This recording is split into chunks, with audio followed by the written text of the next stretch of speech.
Ali. I admire so much how strong-willed you are and how straightforward you are to certain things. So I've realized so many things about you.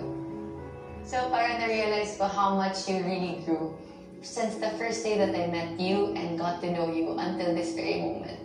Hangang-hanga ko sa courage mo, sa strength mo, and overall, I think the love that you give.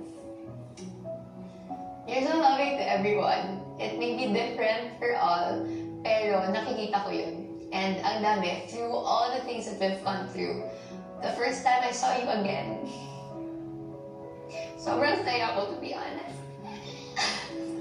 Oo eh. Nung kita nakita, I thought na hindi mo na ako ulit kakausapin. But when you entered the room, I saw the warm smile na pinakita mo sa akin. And I felt so light because I blamed myself so